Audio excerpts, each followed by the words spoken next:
என் தூதரே.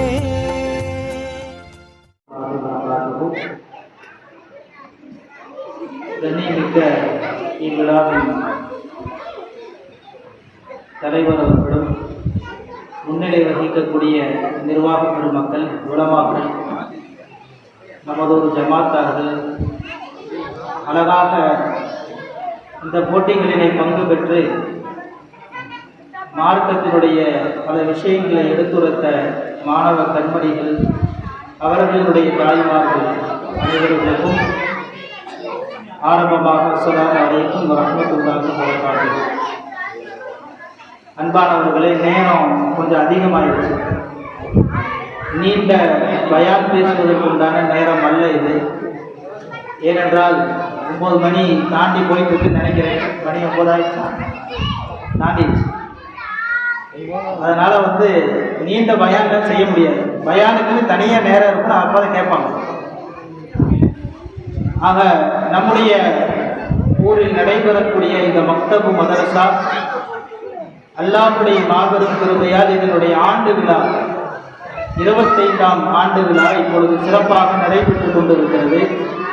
இது ஒரு வெள்ளி விழா. பொதுவாகவே 25 ஆண்டுகள் என்பது சில்வர் ஜூப்ளி என்று ஆங்கிலத்தில் சொல்லுவார்கள். தமிழில் வெள்ளி விழா என்று சொல்லுவார்கள். மதரசா சொன்னாங்க. மதரசா என்பது பல வருடங்களாக நடந்து கொண்டிருக்கிறது. ஆனால் இந்த ஆண்டு விழா என்பது நம்முடைய ஹஜ்ரத் அவர்கள் இமாமத்தில் வந்ததிலிருந்து தொடர்ந்து 25 வருடங்கள் நிறைவு பெற்றிருக்கிறது. அந்த ஆண்டு விழா தான் இப்பொழுது 25ஆம் ஆண்டு விழா வெள்ளி விழாவாக இப்பொழுது நடைபெற்று கொண்டிருக்கிறது. அல்ஹம்துலில்லாஹ். ஒரு சின்ன ஒரு விஷயத்தை மட்டும் கூறி என்னுடைய வாழ்த்துறையை நிறைவு செய்கிறேன். இன்றைய காலத்தில் நம்ம மக்கள்கிட்ட என்ன ஒரு பழக்கம் அதிகமாக இருக்குன்னு சொன்னால், எல்லா விதமான கல்வியையும் கற்பதற்கு நம்ம சமுதாயம் முன்னேறி வந்துவிட்டது. அந்த காலம் மாதிரி கிடையாது. ஒரு 30 வருடங்களுக்கு முன்னால் ஒரு 8ஆவதையும் 7ஆவதையும் தாண்டுவது கூட நம்ம மக்கள்கிட்ட ரொம்ப கடுமையான விஷயமாக இருந்துச்சு. ஒரு 5ஆவது படிக்கிறதே பெரிய விஷயம். ஒருவர் 5ஆவது படிச்சுட்டாவே ஒரு 10ஆவது படித்த மாதிரி ஒரு எண்ணம்.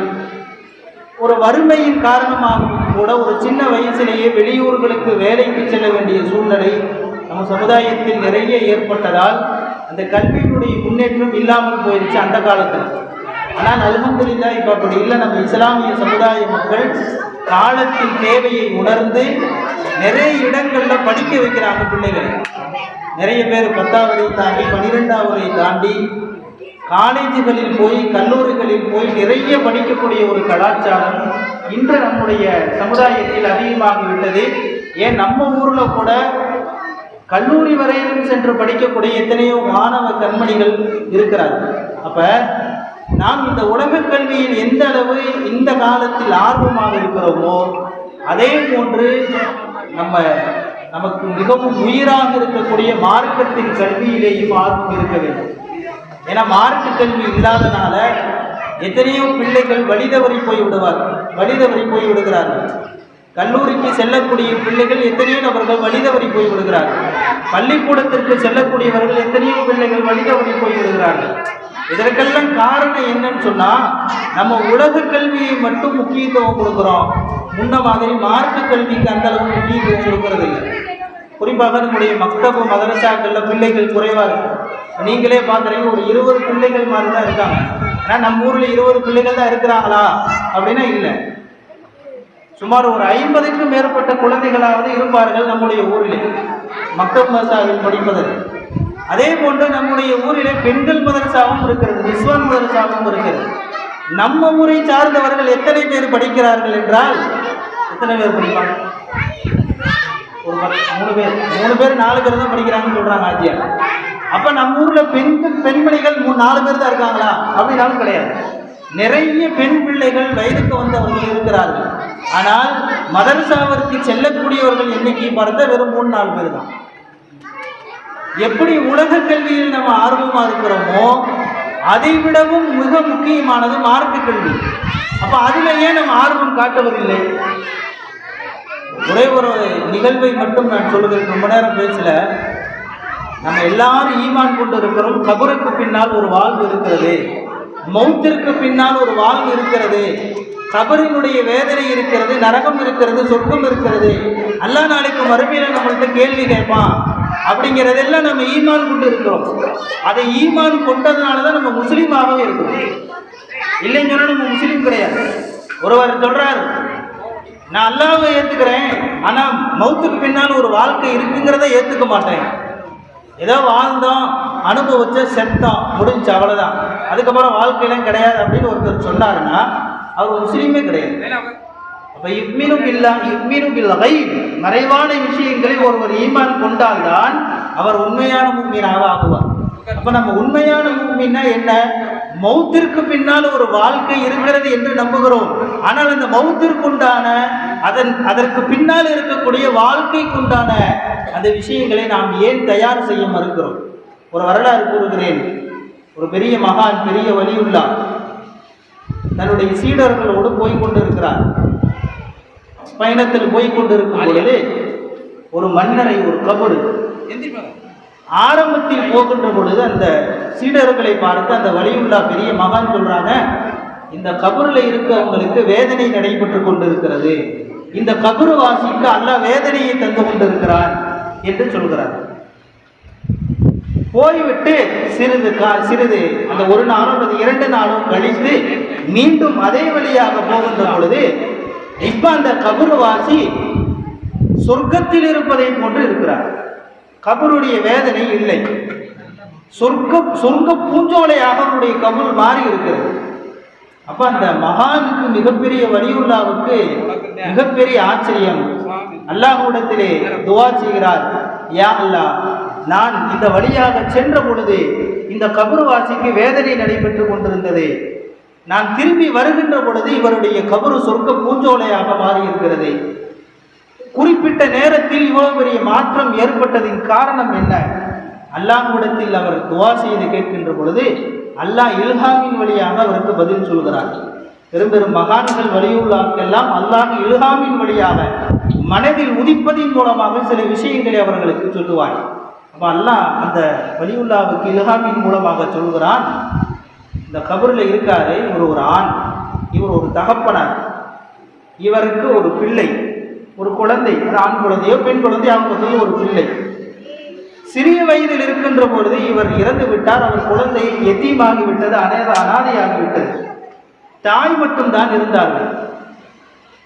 இவர் அடக்கம் பண்ணும் போது அந்த குழந்தை மதரசாவுக்கு போகவில்லை. இவர் இறந்து அடக்கம் பண்ணி 1 நாள் 2 நாள் கழித்து அந்த குழந்தையின் தாய் தன்னுடைய பிள்ளையை தன் ஊரிலே இருக்கக்கூடிய மக்தபு மதரசாவிற்கு ஓதுவதற்காக அனுப்பி வைத்தார்கள். அந்த குழந்தையினுடைய தாய், அந்த குழந்தை போய் அவர்களினுடைய உஸ்தாதுக்கு முன்னால், அவர்களினுடைய அஜரத்துக்கு முன்னால் உட்கார்ந்து ஓதுறாங்க. அஜரத்து சொல்லி கொடுக்குறாங்க. முதல்ல என்ன சொல்லி கொடுப்பாங்க மக்தப் மதரசால? பிஸ்மில்லாஹிர் ரஹ்மானிர் ரஹீம். முதல்ல பிஸ்மில்லா தான் சொல்லி தருவாங்க.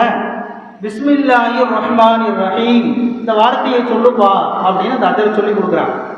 அந்த குழந்தை ஓதுகிறது பிஸ்மில்லாஹிர் ரஹ்மானிர் ரஹீம். பிஸ்மில்லா ரஹ்மானுக்கு என்ன அர்த்தம்? பிஸ்மில்லாஹிர் ரஹ்மானிர் ரஹீம், அளவற்ற அருளாளன் நிகரற்ற அன்புடையோனுமாக இருக்கக்கூடிய அல்லாஹுவின் பெயரை கொண்டு நான் ஓத ஆரம்பிக்கிறேன், இது அர்த்தம் பிஸ்மில்லா. அப்ப அல்லாஹ் சொல்றான், அந்த குழந்தை என்னுடைய பெயரை சொல்லிவிட்டது, அந்த குழந்தை என்னுடைய பெயரை சொல்லிவிட்டது. என்னுடைய பெயரை சொன்ன குழந்தையின் தந்தையை நான் எப்படி துன்பப்படுத்த முடியும் கபரிலே? என்னுடைய பெயரை சொன்ன அந்த குழந்தையின் தந்தையை நான் எப்படி கபரிலே வேதனைப்படுத்த முடியும்? எனவே அந்த குழந்தையை ஓதிய ஒரு பிஸ்மில்லாவின் பரக்கத்தால் அந்த குழந்தையினுடைய தகப்பனாரினுடைய அந்த கபரின் வேதனை நீக்கப்பட்டது என்று அந்த வலியுல்லாவுக்கு இல்ஹாம் வருகிறது. என்றால் மக்தபு மதரசாவில் ஓதக்கூடிய ஒரு குழந்தை சொல்லக்கூடிய ஒரு சின்ன வார்த்தை பிஸ்மில்லா, அந்த பிஸ்மில்லாவுக்கு இறந்துவிட்ட குழந்தையின் கபரின் வேதனை அகற்றப்படுகிறது என்றால் அந்த குழந்தை ஓதக்கூடிய பிஸ்மில்லா மட்டுமல்ல, குர்ஆனுடைய வசனங்கள், ஹதீஸுகள், துஆக்கள் இதெல்லாம் சேர்ந்துச்சுன்னா அந்த குழந்தையின் பெற்றோர்களுக்கு எவ்வளவு பெரிய பாக்கியம். நாளை மறுமையிலே அல்லாஹ் சுப்ஹானஹு வ தஆலா ஒரு அடியாரை கூப்பிடுவார். அடியானை கூப்பிட்டு மிகப்பெரிய ஒரு கிரீடத்தை அவரின் தலையிலே வைப்பான். அவர் கேட்பார், யாரெல்லாம் நான் பெரிய அமல்லாம் ஒன்று செய்யலையே, எனக்கு எதுக்கு இவ்வளவு பெரிய கிரீடத்தை வைக்கிறார்? சூரியனை பார்க்கும் மெய்சில் இருக்கும் வண்ணம், சூரியனின் ஒளியை சொக்கி போகும் வண்ணம் ஒரு கிரீடத்தை அவரின் தலையில் வைத்த பொழுது அவர் கேட்பார், யாரா எனக்கு எதுக்கு இவ்வளவு பெரிய கிரீடத்தை வைக்கிறார்? நான் பெரிய அமல் செய்யக்கூடியவன் அல்லையே, நான் பெரிய 5 நேரம் சரியா தொழுதவன் அல்லையே, நான் நோன்பு வைத்தவன் அல்லவே, நான் நினைச்சு பார்க்குறேன், நான் பாவம் தான் நிறைய செஞ்சிருக்கேன், எனக்கு எதுக்கு இவ்வளவு பெரிய அந்தஸ்தை கொடுக்குறான் என்று அந்த அடியான் கேட்கின்ற பொழுது நபி ஸல்லல்லாஹு அலைஹி வஸல்லம் சொன்னாங்க, அல்லாஹ் சொல்லுவான், நீ செஞ்சதுக்காக, நீ செஞ்ச அமலுக்காக இந்த கிரீடத்தை கொடுக்கல, மாறாக உன் மகனுக்கு நீ மார்க்க கல்வியை கொடுத்தாய் அல்லவா, உன் மகனுக்கு நீ குர்ஆனை கொடுத்தாய் அல்லவா, உன் மகனுக்கு நீ குர்ஆனை மனனம் செய்யக்கூடிய பாக்கியத்தை ஏற்படுத்தினாய் அல்லவா, அதற்குத்தான் இந்த பரிசு என்று அல்லாஹ் சொல்லுவான். அப்ப நம்ம யோசிக்கிறோம், உலக கல்வி கற்கிறோம், இன்றைய அவசியம், அதோடு மார்க்க கல்விக்கும் நாம் அந்த அளவு முக்கியத்துவம் கொடுக்க வேண்டும் என்பதுதான் என்னுடைய இந்த பயானின் சுருக்கமாக இருக்கிறது. எனவே வருங்காலங்களில் நம்முடைய குழந்தைகள் இன்னும் மக்தபு மதரசாக்களில் அதிகமாக வேண்டும். எப்படி ஸ்கூலுக்கு நம்ம அனுப்புகிறோம்னா காலையில் 3 மணிலேருந்து 4 மணிலேருந்து 5 மணிலேருந்து தூங்காமல் எந்திரிச்சு அதற்காக உணவு சமாளித்து சமைச்சு கொடுத்து 7 மணிக்கு பஸ்ஸுக்கு போகணும், டிடிபி பஸ் வரலன்னா முடிச்சு அடுத்து 7 மணி 10 இலவச போச்சு போலேன்னா 12 ரூபா கொடுக்கணும். அப்படி இல்லாமல் ஒரு இது பண்ணி எப்படி நம்ம ஸ்கூலுக்கு பிள்ளைகள் அனுப்புகிறோமோ அதே மாதிரி நம்முடைய குழந்தைகளுக்கு மார்க்க கல்வி என்பது ரொம்ப முக்கியம். வயதிற்கு வந்த பெண்களாக இருந்தால் அவர்களுக்கு மிகவும் கட்டாயம் மார்க்க கல்வி, அவர்களுக்கு நிஸ்வான் மதரசாக்களில் அவர்களுக்கு அந்த கல்வியை கொடுக்க வேண்டும், நாம் தான் அனுப்பி வைக்க வேண்டும். சின்ன பிள்ளைகளாக இருந்தால் அவர்களுக்கு மக்தபு மதரசாவின் கல்வி ரொம்ப முக்கியமாக இருக்கிறது. எனவே இதையெல்லாம் புரிந்து கொண்டு வருங்காலங்களில் நம்ம ஊரிலே நிறைய மார்க்க கல்வி அறிஞர்கள் உருவாக்குவதற்கு நாம் முயற்சி செய்ய வேண்டும். அல்லாஹ் சுப்ஹானஹு வ தஆலா அதை கபூலாக்கி வைப்பானாக. அஸ்ஸலாமு அலைக்கும் வரஹ்மத்துல்லாஹி வபரகாத்துஹு. அடுத்ததாக நமது ஒரு காரியத்தை வருகின்றது. இந்த மகாத்தான் வருகிறது. பெரியோர்களே, பிள்ளைகளை காலையில் எழுந்ததிலிருந்து இரவு படுக்கும் வரை என்ன செய்ய வேண்டும் என்பதை பிள்ளைகளே சொல்லியிருக்கிறார்கள். அதன்படி அவர்கள் வாழ வேண்டும். மார்க்க கல்வியும் நன்கு பயில வேண்டும். மார்க்க கல்வியுடன் உலக கல்வியில் பயின்று அவர்கள் பெரிய பதவியை வகிக்க வேண்டும். அப்போதுதான் நம்ம சமுதாயத்திற்கு மதிப்பு. மார்க்க கல்விக்கு முக்கியத்துவம் கொடுக்க வேண்டும். பெரிய ஆளுங்களாக ஆபீஸ்களாக அனைவரும் ஆக வேண்டும். அது மட்டும் இல்லாமல் உலக கல்வியில் பெரிய பெரிய பதவிக்கு வர வேண்டும் சமுதாய மக்கள். அப்பொழுதுதான் நமக்கு மரியாதை வேண்டும். இந்த 25வது ஆண்டு விழா நடப்பதற்கு முக்கியமாக நமது ஹஜ்ரத் அவர்கள்தான் இதற்கு முக்கிய காரணம். அவர் இல்லாமல் இந்த நிகழ்வு இல்லை. அனைத்து மாணவர்களையும் ஊக்கப்படுத்தி ஒரு குழந்தை 2 குழந்தைகளை வீட்டில் சமாளிப்பதே பெரிய விஷயம். இத்தனை குழந்தைகளுக்கும் அனைத்து விதமான மார்க்க சம்பந்தப்பட்ட அனைத்து விஷயங்களையும் சொல்லிக் கொடுத்து அவர்களுக்கு இந்த அளவு ஊக்குவித்த அவர்களுக்கு என் நெஞ்ச நன்றியை தெரிவித்துக் கொண்டு, மாணவர்கள் தொடர்ந்து இதைவிட சிறப்பான முறையில் நல்ல முறையில் வர வேண்டும் என்று அனைவரையும் வாழ்த்தி விடைபெறுகிறேன். அஸ்ஸலாமு அலைக்கும். வலைக்கும் அஸ்ஸலாம் வரஹ்மத்துல்லாஹி வபரகாத்துஹு. அல்ஹம்துலில்லாஹ்.